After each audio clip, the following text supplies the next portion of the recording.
Hey guys, Indiana Smith here. Glad to see you today. I want to tell you a little bit about my newest book, The Gnostic Library. Oh, and welcome back to my YouTube channel.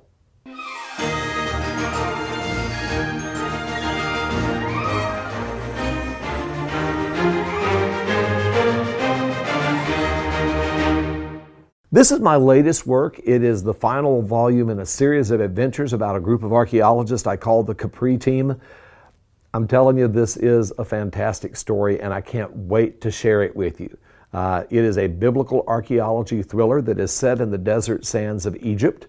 It has drawn a lot of really great reviews since it was released last May, and I'll tell you a little bit about the storyline. The Gnostics actually were a very early splinter cult that broke off of Christianity around the end of the first century, and the main character of the story is my Vatican archaeologist, Dr. Duncan MacDonald.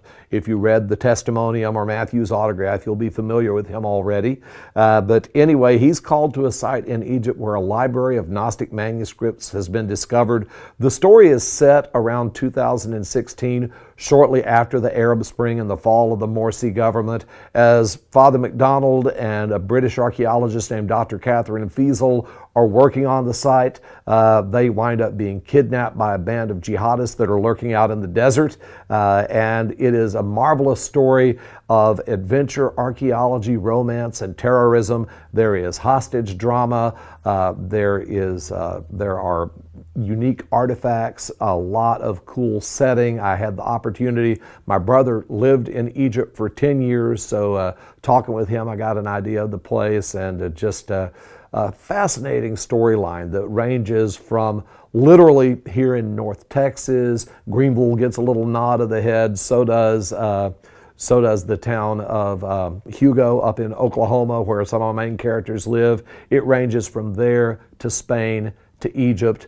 There's high-speed chases. There's just a lot of fascinating details in here. But in the end, like all of my stories, while I want to tell a good story, I also want to talk about a message. And the message of this story in the end is one of sacrifice and one of forgiveness. This is a Christian novel that I think anyone could enjoy, whether you're a believer or not. It's a fast-moving, convoluted story that takes you to places you wouldn't expect it to go. So I hope you'll check it out. You can see it at my website, www.lewisbensmith.com. You can order it from Amazon, Barnes & Noble, iTunes, your favorite online bookseller, or directly from my publisher, Electio Publishing. So please, if you have not yet read any of my stories, this is a great one to start with. One warning though, if you read this one, you're probably going to want to go back and read the others too. So check it out online, The Gnostic Library by Lewis Ben Smith.